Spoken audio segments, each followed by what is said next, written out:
इसमें बहुत सारा मनोरंजन है, इसमें मैं हूँ, इसमें जिम भी है, और भी लोग हैं जिनको आप पसंद करते हैं, तो आपको डेफिनेटली ये अच्छी लगेगी। ये पावर और ग्रीड के बारे में है, ये गोवा में बेस्ड है, और इसमें कई सारे गैंगस्टर्स हैं, कई सारे इंटरेस्टिंग कैरेक्टर्स भी हैं।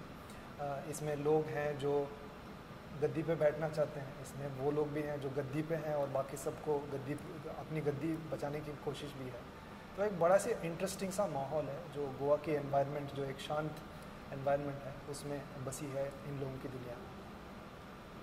मैं सिर्फ एक ड्राइवर हूँ फिल्म में, आई मीन वेब सीरीज़ में।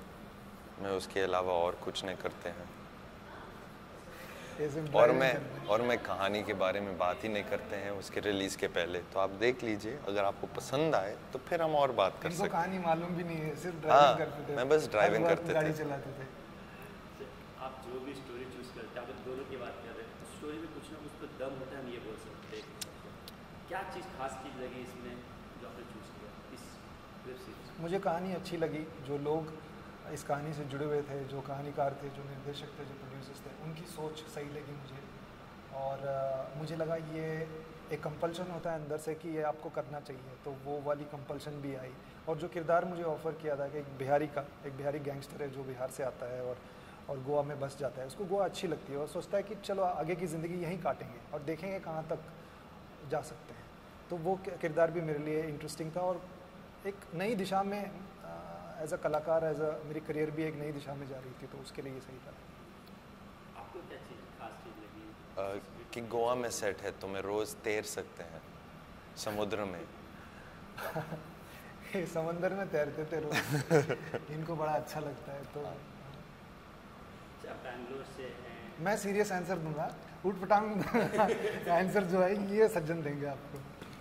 आप बैंगलोर से हैं जी। तो बिहारी कैरेक्टर कितना डिफिकल्ट लगा? डिफ़िकल्ट तो नहीं था, देखिए तैयारी पे डिपेंड करता है। इसके लिए डिफ़िकल्ट क्या होता है? आपको हाँ, कुछ भी डिफ़िकल्ट नहीं है। आप सही तैयारी से जाएंगे, सही प्रिपरेशन से जाएंगे, कुछ भी मुश्किल नहीं है। तैयारी करने का मौका मिला था, जो कभी कभी 2 हफ्ते लगते हैं, कभी 3 हफ्ते लगते हैं, कभी ज़्यादा वक्त लगता है। प्रोजेक्ट के ऊपर जो किरदार आप कर रहे हैं और जितनी तैयारी की ज़रूरत है उस पर ऊपर डिपेंड करता है। और मैं एक्चुअली छुट्टी पे था, 3 हफ्ते की छुट्टी पे था, जहाँ पे मैंने थोड़ी बहुत तैयारी की, और यहाँ पे आके 2 हफ्ते की, एक्चुअली 1 ही हफ्ता मिला था। ज़्यादातर किरदार की तैयारी मेरे लिए आसान था, लेकिन जो एक बिहारी डायलेक्ट है, जो बिहारी भाषा है, उनकी बोलने की जो शैली होती है, उसको पकड़ना थोड़ा मुश्किल था, क्योंकि मैं तो हूँ साउथ इंडियन आदमी। तो उसके लिए एक रिकॉर्डिंग थी, मेरे सह कलाकार जो अमित सियाल है, तो प्रोड्यूसर्स ने और उसने मेरी मदद की, तो एक रिकॉर्डिंग दिया था। मेरा एक मोनोलॉग है इसमें, तो उसको अपनी ज़ुबानी उसने बोल के उसका रिकॉर्डिंग दिया था, तो वो मैंने सुना। ज़्यादातर सुनना ही है, सुन के आपको पहचानना है कि ये भाषा की रिदम क्या है। एक बार आपने रिदम पकड़ लिया तो फिर आसान हो जाती है। इसके अलावा सेट पे कुछ इंसिडेंट्स भी हुए कि शायद आपके पैर में कुछ फ्रैक्चर्स थे, किस तरह से मैनेज किए? ये पैर में फ्रैक्चर नहीं, मेरी टांग टूट गई थी, बीच में 10 दिन की छुट्टी थी, तो मैं गया था कश्मीर स्कीइंग करने के लिए गया था मैं। स्कीइंग करने के लिए वहाँ पे गिर गया पहाड़ों पे, और फिर टूट गई, मेरे लिगामेंट सारे उड़ गए यहाँ पे राइट नी पे, और फिर वो वापस बनाने पड़े, लेकिन सर्जरी नहीं करा पाया मैं। तो मुझे लगा डेफिनेटली मुझे निकाला जाएगा इस शो से, हीरोस बोलेगा बेटे ये बहुत अनप्रोफेशनल चीज़ है, और था भी मेरे हिसाब से। मुझे बुरा इस बात का था कि मैंने अनप्रोफेशनल एक कुछ चीज़ होने दिया मेरे साथ। चोट लगने से ज़्यादा बुरा नहीं लगा था मुझे, बट लेकिन उन्होंने मेरा साथ दिया और मुझे समय दिया, और फिर पैचअप करके ब्रेस पहन के सारा, और लगभग मैंने 70% पूरा एक ब्रेस, कपड़ों के नीचे एक ब्रेस था जो नी को ऐसे पकड़ के रखता था, नहीं तो वो निकल जाता था बाहर, तो वो पहन के किया। तो और क्या था, और बहुत सारे चीज़ मज़े तो बहुत किए गोवा में। गोवा तो एक एटमॉस्फेयर ही ऐसा है कि आपको बहुत शांतता मिलती है वहाँ पे। आप पार्टी करना चाहेंगे तो आप पार्टी भी कर सकते हैं, आप कुछ नहीं सिर्फ अकेले बैठना चाहेंगे तो उसके लिए भी बहुत बढ़िया जगह है। कल्कि को डेंगू लगा, कल्कि को डेंगू हुआ था, तो उसको ले जाना था, कहीं मैं अस्पताल ले जा रहा था उसको ड्रिप चलाने के लिए। ये भाई साहब तो बिजी थे, ये इनकी पद्मावत शूट भी चल रही थी, तो ये तो ज़्यादातर सोते थे या शूट करते थे, और या तो प्लेन पे बैठ के ट्रैवल करते थे, नहीं तो तैरते थे, अधनंगे घूमते थे सब जगह। यहाँ पे बॉडी बना ली थी भाई साहब ने, तो यहाँ पे वहाँ पे एक बर्गर फैक्ट्री करके एक जगह थे, अक्सर वहाँ जाया करते थे। तो वहाँ पे मैं पूछता था कि मतलब हाँ आया था जिम, यहाँ पे अपने डोले दिखाते हुए आया था, ऐसे वो लोग बहुत फेमस था यहाँ पे गोवा में। और टॉम ऑल्टर का भी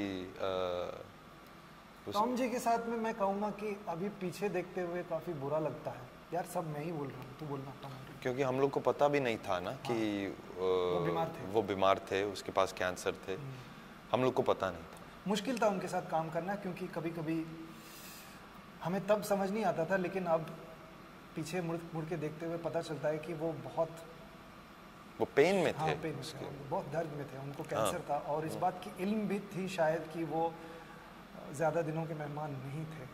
तो मुझे लगता है उनको पता था कि वो जा रहे हैं।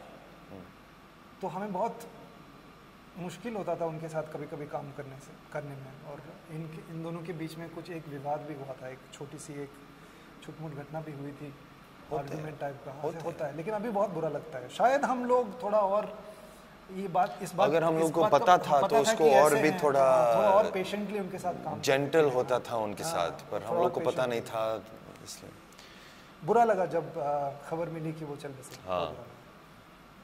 ऑफसेट किस तरह का माहौल था?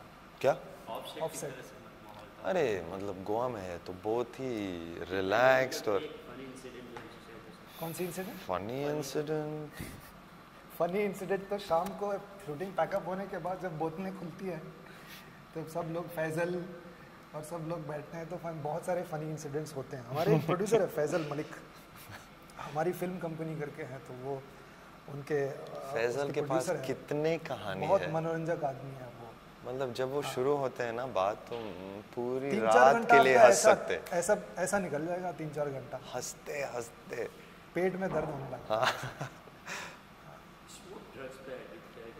ड्रग्स पे डिपेंड है मूवी, यंगस्टर्स काफी जा रहे हैं ड्रग्स के एरिया में, देखा जाए तो इस मूवी से तो कुछ सीख मिलेगी। ड्रग्स के बारे में नहीं है फिल्म, ड्रग्स के बारे में नहीं है, गोवा में बेस्ड है। जो ड्रग ट्रेड है उसका एक कहानी का बहुत ही एक अहम हिस्सा है, लेकिन ड्रग्स के बारे में नहीं है ये फिल्म।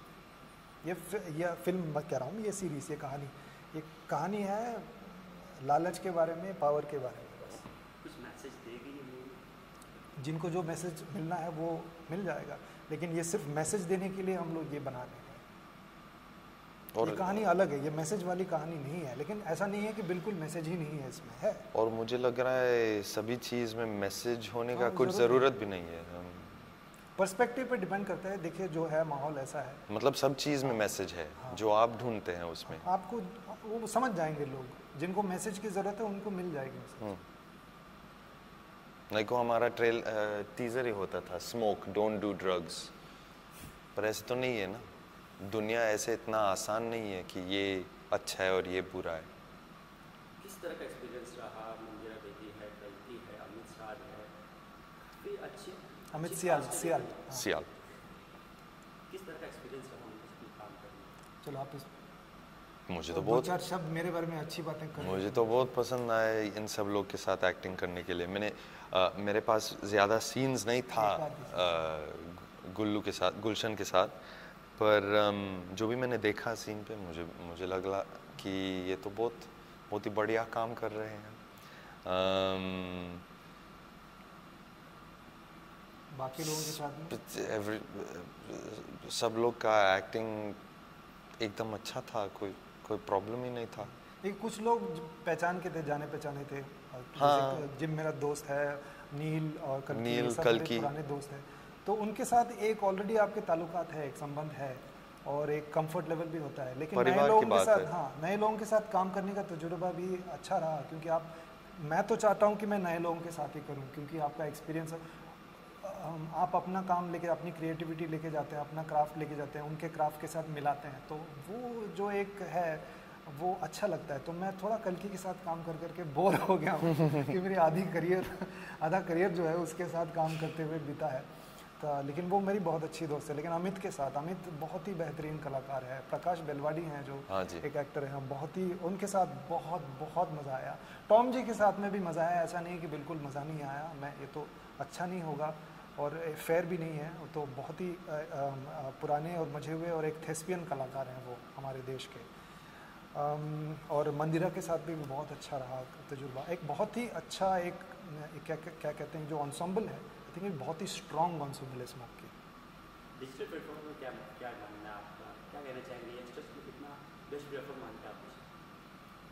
फ़िलहाल इमर्जिंग मीडिया है, लेकिन मैं मानता हूँ कि काफ़ी पेनिट्रेशन का दिन ब दिन बढ़ती जा रही है। लेकिन एक ज़माने में टेलीविज़न था जो, लेकिन अभी टेलीविज़न सबसे पेनिट्रेटेड मीडिया है इंडिया में। और लोग अलग अलग हमारे देश की खासियत यह है कि इसमें बहुत डाइवर्सिटी है, कल्चरली भी है डाइवर्सिटी। उस हिसाब से कहानी को और एंटरटेनमेंट को कंज्यूम जिस तरह से करते हैं उसमें भी डाइवर्सिटी है। तो वो जो एक मांग है, वो जो एक नीड है, उसको पूरा कर रहा है जो ऑनलाइन सीरीज़, क्योंकि एक अलग किस्म की कहानियाँ, और कुछ कहानियाँ ऐसी हैं जो आप 1.5 घंटे में नहीं कह सकते, 2 घंटे में नहीं कह सकते। आपको चाहिए एक सीरीज़, आपको 2-3 सीजन्स चाहिए, तो वो एक फ्लेक्सिबिलिटी मिल जाती है आपको। अलग अलग किरदारों पे फोकस हो सकता है। ऐसा नहीं है कि सिर्फ प्रोटैगनिस्ट एक ही हैं, इंटरेस्टिंग कैरेक्टर्स बहुत सारे होते हैं, तो उस पर भी आप ध्यान दे सकते हैं।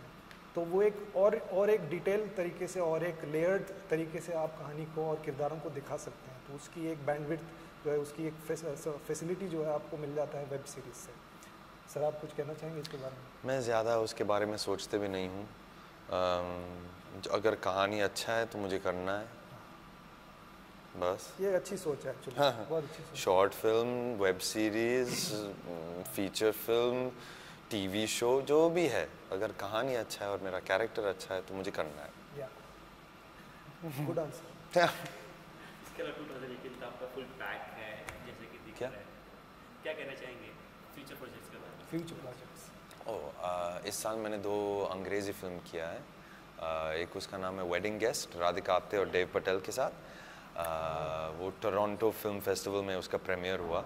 अभी तक मैंने फिल्म नहीं देखा है, तो क्या पता कैसा है। और एक दूसरा film beneath a sea of lights, Dubai में मैंने शूट किया, और वो अभी एक नया कट अभी भेज दिया आज ही सुबह डायरेक्टर ने, तो मैं देख के पता चलेगा कि कैसे निकला। मेड इन हेवन भी है एक वेब सीरीज जो जनवरी मार्च में अमेज़न के लिए ना, अमेज़न के लिए। हाँ, बस अभी के लिए इतना ही। हाउसफुल फॉर्म में मैं नहीं हूँ। मैं भी नहीं हूँ हाउसफुल फॉर्म में, मैं कमांडो 3 में हूँ। इसकी शूटिंग एक शेड्यूल हमने यूके में किया है, अभी एक शेड्यूल यहाँ बाकी है। मर्द को दर्द नहीं होता जो टोरंटो गई थी, वहाँ पे अवार्ड भी जीत के आई। अभी मामी की ओपनिंग फिल्म है और बहुत जल्दी रिलीज़ डेट भी अनाउंस होने वाली है। तो फिलहाल यही है, और स्मोक का प्रचार कर रहे हैं हम अभी, ये भी काम है। फाइनली संदीप का कैंपेन चल रहा है, कितना सपोर्ट करते हैं आप? मेरा पूरा समर्थन है। ये बहुत ज़रूरी कैंपेन है, चीज़ों को साफ़ करने की बहुत ज़रूरत है, और एक जो एटमॉस्फेयर है काम करने के लिए, कंड्यूसिव एटमॉस्फेयर है, एक सेफ एटमॉस्फेयर है, उसका होना बहुत ज़रूरी है। मेरा पूरा समर्थन है। सेम।